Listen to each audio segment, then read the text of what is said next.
Hello friends, नमस्कार। Welcome to one day exam target. आप सभी का आपके अपने चैनल वनडे एग्जाम टारगेट पर बहुत बहुत स्वागत है। फ्रेंड्स, जैसा कि आप सभी जानते हैं, हम लोग एनसीईआरटी कवर कर रहे हैं। 6 से 8 तक की एनसीईआरटी के पूरे 3000 क्वेश्चन का टारगेट है।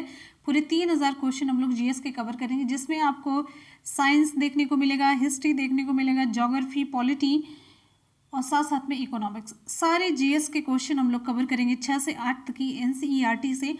और पूरे 3000 क्वेश्चन होंगे और 3000 के क्वेश्चन की जो श्रृंखला होगी 6 से 8 तक होगी। फिर उसके बाद जैसे 6 से 8 तक कंप्लीट होगी एनसीईआरटी, हम फिर 9 से 12 तक की एनसीईआरटी कवर करेंगे। और साथ में आप सभी जान रहे हैं कि आपकी एससीईआरटी भी रात में चल रही है 9 बजे, और मॉर्निंग करंट अफेयर की क्लास है तो 6 बजे मॉर्निंग करंट अफेयर की क्लास है। दोपहर के 3 बजे आपकी एनसीईआरटी चलती है, रात के 9 बजे आपकी एससीईआरटी चलती है। तो तीनों क्लासेस आप लोग जरूर ज्वाइन कीजिएगा। आपका जो जीएस है एससीईआरटी और एनसीईआरटी से हम पूरी तरीके से 100% कवर कर देंगे, और इससे बाहर तो आपको कोई भी क्वेश्चन जीएस का आता ही नहीं है। चलते हैं हम आज के क्वेश्चन की तरफ। ये आपका एनसीईआरटी का छठा वीडियो है। एनसीईआरटी के जितने भी हम क्वेश्चन कवर कर रहे हैं उस सीरीज में ये हमारा छठा वीडियो है। तो चलते हैं क्वेश्चन की तरफ। क्वेश्चन है, नागा, खासी और गारो पहाड़ियाँ स्थित हैं। कहाँ पर स्थित हैं? विकल्प आपका कौन सा सही होगा? चारों ऑप्शन आप सभी के सामने है, तो आप लोग आराम से क्वेश्चन देखिए और विकल्प चूज करिए। यहाँ पर हमारा विकल्प ए सही हो जाता है, पूर्वांचल पर्वतमाला में। ऑप्शन चारों में से पूर्वांचल, काराकोरम, जास्कर, हिमालय में से विकल्प ए सही हो जाता है। पूर्वांचल पर्वतमाला में नागा, खासी और गारो की पहाड़ियाँ स्थित हैं। पूर्वांचल श्रेणी भारत के उत्तर पूर्व क्षेत्र में हिमालय तंत्र का भाग है। यह लद्दाख और काराकोरम के समान है, जो हिमालय तंत्र का भाग है, लेकिन हिमालय श्रेणी से अलग श्रेणियां हैं ये नागा, खासी और गारो की पहाड़ियां। तो यहाँ पर आप ये भी जानते रहिएगा, पूर्वांचल श्रेणी के अंतर्गत गारो, खासी, नागा, इनके अतिरिक्त जयंतिया, पटकाई और लुसाई पहाड़ियां। लिख देते हैं, जयंतिया, पटकाई और लुसाई, ये पहाड़ियाँ भी पूर्वांचल श्रेणी के अंतर्गत आती है, ध्यान दीजिएगा। ठीक है, अगले क्वेश्चन पर हम चलेंगे। नेक्स्ट हमारा क्वेश्चन आप सभी की स्क्रीन पर है। शिव समुद्रम जलप्रपात किस नदी के मार्ग में पाया जाता है? इंपॉर्टेंट क्वेश्चन है। शिव समुद्रम जलप्रपात किस नदी के मार्ग में पाया जाता है? विकल्प है कृष्णा, गोदावरी, कावेरी या महानदी। ऑप्शन सी पर हम चलते हैं। ऑप्शन सी सही होता है, कावेरी। शिव समुद्रम जलप्रपात कावेरी नदी पर स्थित है। और ये कहाँ पर है, किस राज्य में? तो कर्नाटक राज्य के किस जिले में? तो मांड्या जिला। कभी कभी आपका जिले से क्वेश्चन पूछा जाता है, तो राज्य कर्नाटक हो गया, जिला मांड्या हो गया। अगले क्वेश्चन पर हम चलेंगे। नेक्स्ट हमारा क्वेश्चन, तो एक बार जितने भी स्टूडेंट वीडियो को देख रहे हैं, फटाफट से आप सभी लोग वीडियो को लाइक करेंगे और नए स्टूडेंट चैनल को सब्सक्राइब कर लेंगे, जिससे कि जब भी मैं वीडियो अपलोड करूं आप सभी तक नोटिफिकेशन जरूर पहुंचे। नोटिफिकेशन की बहुत दिक्कत होती है, क्लासेस हम कंटिन्यू करते हैं और आप लोगों से मिस हो जाती है अगर आप लोगों ने सब्सक्राइब नहीं किया हुआ होता है। और सब्सक्राइब करने के बाद ऑल बटन पर भी क्लिक करना होता है, ध्यान दीजिएगा। अगला हमारा इंपॉर्टेंट क्वेश्चन है, मृदा की लवणता किससे मापी जाती है? मृदा की लवणता हम किससे मापते हैं? चालकता मापी, आर्द्रता मापी या साइक्रोमीटर वृद्धि मापी। ऑप्शन यहाँ पर हमारा ए सही हो जाता है, चालकता मापी से मृदा की लवणता हम मापते हैं। तो मृदा में लवण की कितनी मात्रा है, साल्ट कितना पाया जाता है, इसका पता लगाने के लिए चालकता मापी का प्रयोग किया जाता है। ये जो साइक्रोमीटर होता है, ये प्रकार का आर्द्रता मापी होता है, ह्यूमिडिटी को मापता है। ये साइक्रोमीटर पूछा गया है, इसलिए आपको बता रहे हैं। नेक्स्ट हम क्वेश्चन पर आएंगे। हमारा क्वेश्चन है, पेट्रोलॉजी किसका अध्ययन है? पेट्रोलॉजी किसका अध्ययन है? भूमि, खनिज, चट्टान या मृदा। तो विकल्प यहाँ पर हमारा सी सही हो जाता है, चट्टान का। पेट्रोलॉजी किसका अध्ययन है? तो पेट्रोलॉजी चट्टान का अध्ययन है। पेट्रोलॉजी शैलकी, इसे हिंदी में कहते हैं शैलकी। तो शैलकी में जो शैल है उसका मतलब होता है चट्टान। तो ये पेट्रोलॉजी जो है ये जियोलॉजी की एक शाखा है। किसकी? जियोलॉजी की शाखा है ये। इसके अंतर्गत चट्टानों के बारे में, चट्टानों की उत्पत्ति कैसी होती है, चट्टानें किससे मिलकर के बनी हुई होती हैं यानी कि संगठन, और चट्टानों का वितरण कहाँ कहाँ पर होता है, कहाँ कहाँ ये पाई जाती हैं, और चट्टानों की जो संरचना होती है वो कैसी होती है, इन सब का अध्ययन पेट्रोलॉजी के अंतर्गत किया जाता है। क्लियर है? बहुत फास्ट तो नहीं हो रहा है। चलते हैं हम अगले क्वेश्चन पर। अगला क्वेश्चन आप सभी के लिए है। क्वेश्चन है, भारत में कौन सी नदी को खुला नाला कहा जाता है? खुला नाला किस नदी को कहा जाता है? वेरी गुड, यहां पर हमारा ऑप्शन बी सही हो जाता है, यमुना। ऑप्शन बी सही होता है, यमुना नदी को खुला नाला कहा जाता है। ये बहुत ही ज़्यादा प्रदूषित नदी है, तो इसलिए इसे खुला नाला से संबोधित किया जाता है। खुला नाला जिस तरीके से गंदा होता है, प्रदूषित होता है, उसमें प्रदूषण होता है, तो वही संबोधन ये यमुना नदी के लिए किया जाता है, खुला नाला कहा जाता है। तो किसे? यमुना नदी को। ऑप्शन आपका बी सही होता है। नेक्स्ट हमारा क्वेश्चन है, निम्न में से किस नदी का स्रोत भारत से बाहर है? यानी कि कौन सी नदी भारत से नहीं निकलती है, इसका स्रोत जो है, उद्गम जो है वो भारत से बाहर है। इंपॉर्टेंट क्वेश्चन है ये, मोस्ट इंपॉर्टेंट, मार्क करिएगा। इंपॉर्टेंट क्वेश्चन है, निम्न में से किस नदी का स्रोत भारत से बाहर है? ऑप्शन हमारा यहाँ पर ए सही हो जाता है, ब्रह्मपुत्र नदी का। तो ब्रह्मपुत्र नदी का स्रोत कहाँ पर है? तिब्बत से है, तिब्बत में है।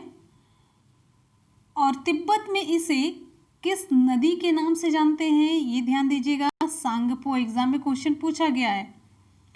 तिब्बत में इसे सांगपो कहते हैं, ब्रह्मपुत्र को। और अरुणाचल प्रदेश में इसे किस नाम से जाना जाता है? ये भी एग्जाम में क्वेश्चन पूछा गया। तो अरुणाचल प्रदेश में इसे दिहांग के नाम से जाना जाता है। और असम घाटी में इसे किस नाम से जाना जाता है? असम में इसे ब्रह्मपुत्र के नाम से जाना जाता है। और यहाँ पर ब्यास, रावी, झेलम, इनका जो उद्गम स्रोत है वो कहाँ पर है?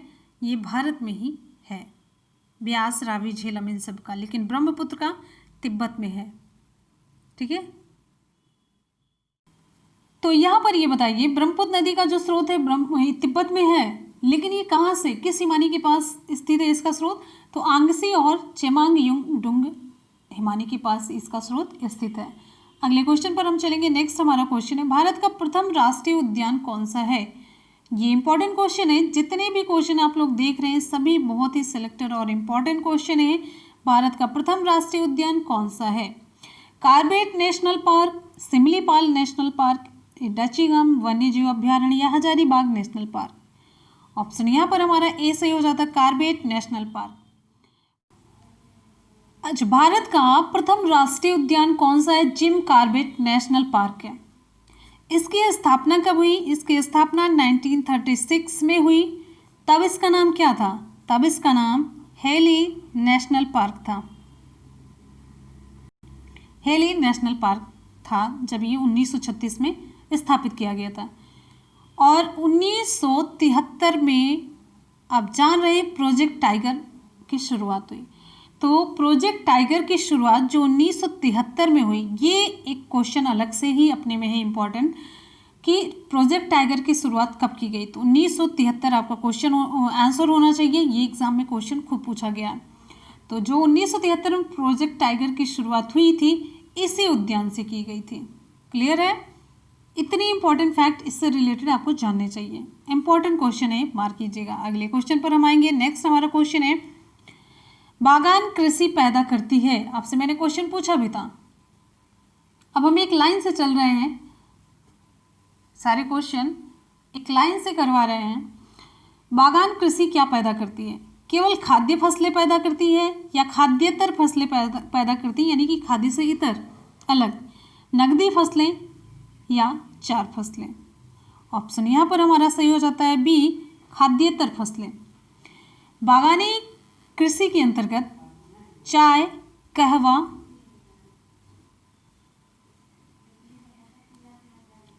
नारियल, रबड़, इलायची, मिर्च, हल्दी, ये सभी फसलें पैदा की जाती हैं जो खाद्येतर फसलें हैं, खाद्य से अलग हट करके फसलें हैं ये। तो ये बागानी कृषि में ऑप्शन आपका बी सही हो जाता है। बागानी कृषि में आप जानते होंगे जैसे चाय के बागान सुने हैं, तो इस तरीके से बागान कृषि के अंतर्गत चाय, कहवा, नारियल, रबड़, इलायची, मिर्च, हल्दी ये सभी फसलों को उपजाया जाता है, इनको उगाया जाता है। नेक्स्ट क्वेश्चन पर हम आएंगे। अगला क्वेश्चन आप सभी के लिए, ऑपरेशन फ्लड किस कार्य से संबंधित है? ऑपरेशन फ्लड दुग्ध उत्पादन, गेहूं, बाढ़ नियंत्रण या जल संचयन? तो ऑपरेशन फ्लड, फ्लड मतलब ये बाढ़ से है। आप लोग देखिए विकल्प में बाढ़ नियंत्रण भी आ गया। ऑप्शन यहाँ पर हमारा ए सही हो जाता है, दुग्ध उत्पादन। ऑपरेशन फ्लड का संबंध दुग्ध उत्पादन से है। अच्छा, आपको बताना है श्वेत क्रांति के जनक कौन है? श्वेत क्रांति के जनक आपको बताना है कौन है। आप लोग कमेंट सेक्शन में बताएंगे। अभी 2-4 दिन पहले की क्लास में आपको बताया गया था। हमारा अगला क्वेश्चन है, भारत में तेल की पहली परिष्करणशाला कहाँ स्थापित की गई? भारत में तेल की पहली परिष्करणशाला कहाँ स्थापित की गई थी? बरौनी, विशाखापत्तनम, डिगबोई या मुंबई? ऑप्शन यहाँ पर सी सही हो जाता है, डिगबोई में। जब आपको एससीईआरटी पढ़ा रहे थे तो साइंस का पहला चैप्टर था आपका जो कार्बन और उसके अपर रूप पढ़ाए थे तब। ऑप्शन यहाँ पर हमारा सी सही हो जाता है, डिगबोई में। डिगबोई परिष्करणशाला की स्थापना कहाँ पर की गई है? तो असम में है ये डिगबोई, ये असम में है। और इसकी स्थापना असम ऑयल कंपनी लिमिटेड के द्वारा की गई थी। और ये कब की गई? 1901 ईस्वी में की गई। और ये भी जानिए ये विश्व की सबसे पुरानी चालू परिष्करणशाला है। ध्यान दीजिएगा जो मैंने इंपॉर्टेंट फैक्ट आपको साइड में बताए हैं। चलते हैं अगले क्वेश्चन पर। सभी स्टूडेंट एक बार जल्दी से वीडियो को लाइक करेंगे फटाफट से। आप लोग लाइक का बटन बहुत कम प्रेस किए हुए हैं, तो जल्दी से 100% हाँ ऑनेस्टी के साथ लाइक का बटन जरूर प्रेस कीजिए। और अगला क्वेश्चन, भारत में स्थापित पहला परमाणु संयंत्र कौन सा है? भारत में स्थापित पहला परमाणु संयंत्र कौन सा है? कैगा, तारापुर, नरौरा या कोटा? इंपॉर्टेंट ऑप्शन यहाँ पर हमारा सही हो जाता है बी, तारापुर। भारत में स्थापित पहला परमाणु संयंत्र तारापुर है। इसकी स्थापना कब की गई थी? 1969 में की गई थी। कहाँ पर की गई थी? मुंबई के निकट तारापुर नामक स्थान पर की गई थी। और इसी नाम पर इसका नाम तारापुर परमाणु संयंत्र रखा गया। कब की गई? 1969 में। कहाँ की गई? मुंबई में। मुंबई में कहाँ पर? तारापुर नामक स्थान पर। ठीक है, इतने जब भी कुछ पढ़िए कहाँ है, क्यों है, कैसे है, इसका क्वेश्चन आप लोग जरूर पूछिए। चलते हैं हम नेक्स्ट। जवाहरलाल नेहरू बंदरगाह कहाँ पर स्थित है? पारादीप, कोचीन, मुंबई, कोलकाता? तो विकल्प यहाँ पर हमारा सी सही हो जाता है, मुंबई। जवाहरलाल नेहरू बंदरगाह को और किस नाम से जाना जाता है? तो यहाँ पर आप नोट कर लीजिए, नवा शेवा बंदरगाह अथवा जवाहरलाल नेहरू बंदरगाह। इसकी स्थापना मुंबई बंदरगाह के यातायात भार को कम करने के लिए की गई थी। और ये भारत का सबसे बड़ा कृत्रिम और आधुनिकतम बंदरगाह है। ध्यान दीजिएगा, भारत का सबसे बड़ा कृत्रिम जो बनाया गया मनुष्यों के द्वारा, तो कृत्रिम और आधुनिकतम बंदरगाह है। यह क्यों बनाया गया, इसकी स्थापना क्यों की गई? मुंबई बंदरगाह के यातायात भार को कम करने के लिए जवाहरलाल नेहरू बंदरगाह अथवा इसका नाम है नवा शेवा बंदरगाह, इसकी स्थापना की गई। कहाँ पर? मुंबई में। हमारा अगला क्वेश्चन आप सभी की स्क्रीन पर।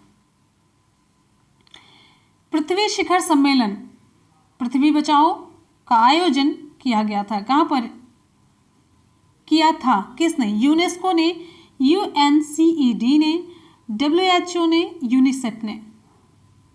ऑप्शन यहाँ पर हमारा सही हो जाता है ऑप्शन बी, UNCED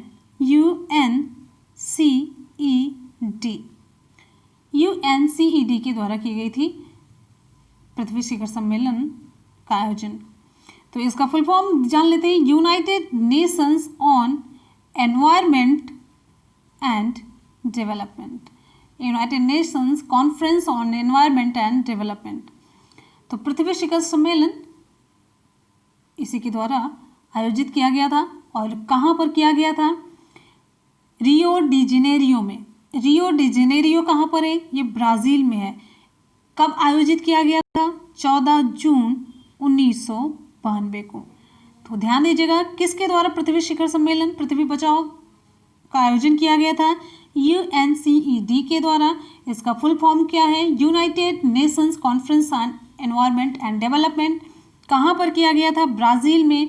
तो ब्राज़ील में कहाँ पर? रियो डी जेनेरियो में। और रियो डी जेनेरियो शहर हो गया, ब्राज़ील देश हो गया। और कब किया गया था? 14 जून 1992 को किया गया था। इतनी इंपॉर्टेंट फैक्ट आपको जाननी चाहिए, कब हुआ, क्यों हुआ, ये सारी चीज़ें। आते हैं हम अगले क्वेश्चन पर। अगला हमारा क्वेश्चन है, निम्नलिखित में से अंतर्राष्ट्रीय दिनांक रेखा कौन सी है? अंतर्राष्ट्रीय दिनांक रेखा की यहाँ पर बात हो रही है और बहुत ही ज़्यादा इंपॉर्टेंट ये क्वेश्चन है, मोस्ट इंपॉर्टेंट क्वेश्चन। अंतर्राष्ट्रीय दिनांक रेखा कौन सी है? ऑप्शन डी सही हो जाता है, 180 डिग्री देशांतर। यहाँ पर ध्यान दीजिएगा, 180 डिग्री देशांतर पर पूरब से पश्चिम जाने पर एक दिन क्या हो जाता है? कम हो जाता है, -1 दिन करना पड़ता है। और पश्चिम से पूरब जाने पर एक दिन ये बढ़ जाता है। बहुत ही अच्छा सा कॉन्सेप्ट है, आराम से अगर आप समझना चाहें तो कभी समझा दिया जाएगा। बहुत ही बढ़िया सा कॉन्सेप्ट है। जब आप 180 डिग्री देशांतर पर पूरब से पश्चिम जाते हैं तो दिन में से एक दिन आपको कम कर देना पड़ता है। क्वेश्चन भी पूछा जाता है कि इस तरीके से यहाँ पर इस दिशा से इस दिशा में गया है तो कितना दिन में पहुँचेगा, कितना दिन लगेगा। तो बस एक दिन आपको कम कर दिया जाता है। फिर पश्चिम से जब पूरब की ओर जाया जाता है, 180 अंश देशांतर से हम बात कर रहे हैं, फिर जब पश्चिम से पूरब जाते हैं तो एक दिन बढ़ जाता है। ये ध्यान दीजिएगा। अगले क्वेश्चन पर हम चलते हैं। नेक्स्ट हमारा क्वेश्चन है, कौन सी सीमा रेखा भारत को पाकिस्तान से अलग करती है? आसान सा क्वेश्चन। कौन सी सीमा रेखा है जो भारत को पाकिस्तान से अलग करती है? तो यहाँ पर हमारा क्वेश्चन हो जाता है ऑप्शन बी, रेड क्लिफ रेखा। ऑप्शन बी, भारत और पाकिस्तान को रेड क्लिफ रेखा अलग करती है। और इस रेखा का जो निर्धारण था ये किसके द्वारा किया गया था? सिरिल रेड क्लिफ के द्वारा। ये ब्रिटिश वकील थे। जब भारत और पाकिस्तान का विभाजन हो रहा था तो इन्होंने ये रेखा बना दी थी, रेड क्लिफ रेखा अपने नाम पर रख भी ली थी। और भारत और चीन के बीच जो रेखा है, भारत और चीन के बीच ये मैकमोहन रेखा है। भारत और चीन पूरे देश के बीच ये रेखा नहीं है, यहाँ पर अरुणाचल प्रदेश में है ये। जो ये चीन भारत से लगा हुआ होता है तो यहीं पर है ये रेखा, तो इसका नाम है मैकमोहन रेखा। और डूरंड रेखा किसके बीच है? डूरंड रेखा पाकिस्तान और अफगानिस्तान के बीच की सीमा रेखा बनाती है। हम अगले क्वेश्चन पर चलेंगे। नेक्स्ट हमारा क्वेश्चन है, सबसे कम क्षेत्र वाला भारत का पड़ोसी देश कौन सा है? भूटान, नेपाल, श्रीलंका, बांग्लादेश। विकल्प हमारा कौन सा सही होगा? ऑप्शन यहाँ पर ए सही हो जाता है, भूटान। तो जो यहाँ पर जितना भी क्षेत्रफल जो दिया गया विकल्प है, सबसे कम क्षेत्र जो है किसका है? भूटान का है। तो सबसे ज़्यादा यहाँ पर देखेंगे, सबसे ज़्यादा इसमें है देखिए बांग्लादेश का। पहले नंबर पर दिए गए विकल्प में पहले नंबर बांग्लादेश है, जिसमें जो इसका क्षेत्र है 56,980 है। और उसके बाद दूसरे नंबर पे आता है नेपाल, जिसमें 56,827 के करीब है इसका क्षेत्र वर्ग मील में। और श्रीलंका आ जाता है 25,330 पर। भूटान आ जाता है 14,824 पर। तो तीसरे नंबर पर श्रीलंका है और चौथे नंबर पर यहाँ पर आ जाता है भूटान। ये है जो देश है और उनके क्षेत्र वर्ग मील में। जो मैंने बताया ये सब वर्ग मील में है, मीटर में नहीं है, ध्यान दीजिएगा। कभी कल ही मैंने आपको मापन पढ़ाया। नेक्स्ट हमारा क्वेश्चन है, फसलों का आवर्तन क्यों अनिवार्य है? आवर्तन एक के बाद एक क्रम से। तो विकल्प आप लोग पढ़ लीजिए। मृदा की उर्वरता को बढ़ाने के लिए, खनिजों की मात्रा बढ़ाने या प्रोटीनों की मात्रा कम करने या विभिन्न प्रकार की फसलें लेने के लिए। तो यहाँ पर हमारा ऑप्शन ए सही होगा, मृदा की उर्वरता को बढ़ाने के लिए ये अनिवार्य है कि फसलों का आवर्तन किया जाए। तो इसके अंतर्गत क्या होता है कि एक निश्चित क्षेत्र में अलग अलग मौसम में अलग अलग फसलें उगाई जाती हैं, जिससे कि मृदा की उर्वरा शक्ति बनी रहे, मृदा की जो फर्टिलिटी है वो बनी रहे। अगले क्वेश्चन पर हम आएंगे। अगला क्वेश्चन, अधिकांश भूपर्पटी किस शैल से बनी है? हमने आपको पढ़ाया है, पूरा शैल पढ़ा दिया है, आग्नेय, रूपांतरित और कौन सी शैल? अवसादी। ऑप्शन यहाँ पर हमारा कौन सा? सेम टू सेम मैंने आपको एससीईआरटी में पढ़ाया और यही सारी चीज़ें एनसीईआरटी में भी आपकी हैं। तो ऑप्शन यहाँ पर हमारा ए सही हो जाता है, आग्नेय। अधिकांश भूपर्पटी का निर्माण आग्नेय शैल से हुआ है। देखिए डिटेल में सब कुछ आप पढ़े हुए होते हैं, फिर जब क्वेश्चन आ जाता है तो आपको लगता है ये क्वेश्चन पता नहीं कहाँ से आ गया, लेकिन जब आप पढ़ने लग जाते हैं तो लगता है कि बहुत इम्पोर्टेंट है और आपको बहुत अच्छी तरीके से समझ में भी आ गया है। ठीक, तो अधिकांश भूपर्पटी का निर्माण किससे हुआ? आग्नेय शैल से हुआ है। और यहाँ पर आपको बता देते हैं भूपर्पटी का लगभग 90% भाग आग्नेय चट्टानों का बना हुआ है। और यहाँ पर और भी आपको बताते चलते हैं कि अवसादी चट्टान संपूर्ण भूपर्पटी का लगभग 75% भाग पर फैला हुआ है, लेकिन भूपर्पटी के निर्माण में जो इसका योगदान है वो मात्र 5% है। ठीक है, यहाँ पर बताना जरूरी था क्योंकि ये इम्पॉर्टेंट फैक्ट है, कभी भी एग्जाम में पूछेगा तो आप लोग थोड़ा सा कंफ्यूज हो जाएंगे। अगले क्वेश्चन पर हम आएंगे। अगला हमारा क्वेश्चन, पृथ्वी का विशालतम पारिस्थितिक तंत्र कौन सा है? पृथ्वी का विशालतम पारिस्थितिक तंत्र आपको बताना है, बायोम, जलमंडल, स्थलमंडल या जीवमंडल। ऑप्शन यहाँ पर हमारा सही हो जाता है बी, जलमंडल। पृथ्वी का सबसे विशालतम पारिस्थितिक तंत्र जलमंडल है और ये पृथ्वी के लगभग 71% भाग पर ये विस्तारित है, फैला हुआ है। ठीक है, नेक्स्ट क्वेश्चन पर आएंगे। तूफान की भविष्यवाणी की जाती है जब वायुमंडल का दाब क्या हो? सहसा बढ़ जाए या क्रमशः बढ़े या सहसा कम हो जाए या क्रमशः कम हो? तूफान की भविष्यवाणी कब की जाती है?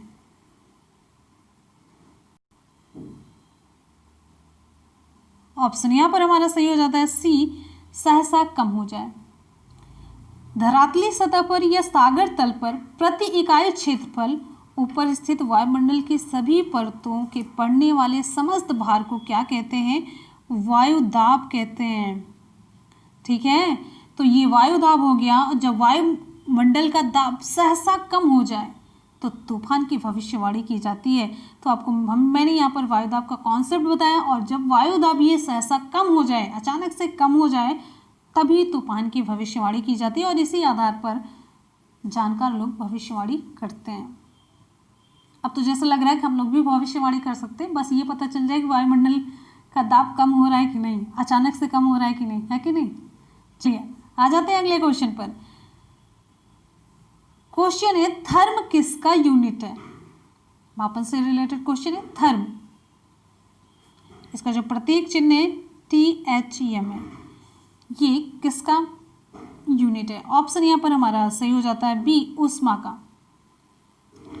थर्म ऊष्मीय ऊर्जा का गैर एसआई मात्रक है, ध्यान दीजिएगा। और यहाँ पर आपको बता दें 100,000 ब्रिटिश थर्मल यूनिट के बराबर होता है ये BTU। तो 100,000 ब्रिटिश थर्मल यूनिट के बराबर होता है ये थर्म। हमारा अगला क्वेश्चन है, जल का क्वथनांक उच्च तुंगता पर किस कारण से घट जाता है? उच्च तुंगता, तुंगता मतलब अधिक ऊंचाई पर। बहुत इंपॉर्टेंट क्वेश्चन है, बहुत ही इंपॉर्टेंट और कॉन्सेप्चुअल क्वेश्चन है, कॉन्सेप्ट पर आधारित है ये। विकल्प यहाँ पर हमारा कौन सा सही होगा? निम्न तापमान या निम्न वायुमंडलीय दाब या उच्च तापमान या उच्च वायुमंडलीय दाब। ऑप्शन यहाँ पर हमारा बी सही हो जाता है, निम्न वायुमंडलीय दाब। जो जल का क्वथनांक है अधिक ऊंचाई पर घट जाता है, ये किस वजह से? निम्न वायुमंडलीय दाब की वजह से। जल का क्वथनांक अधिक ऊंचाई पर निम्न वायुमंडलीय दाब के कारण घट जाता है। क्यों? क्योंकि ऊंचाई के बढ़ने पर वायुमंडलीय दाब क्या हो जाता है? कम हो जाता है। ठीक है, ध्यान दीजिएगा, जब जैसे ऊंचाई बढ़ती है तो वायुमंडलीय दाब क्या होता है? कम हो जाता है। तो निम्न वायुमंडलीय दाब के कारण जल का क्वथनांक घट जाता है।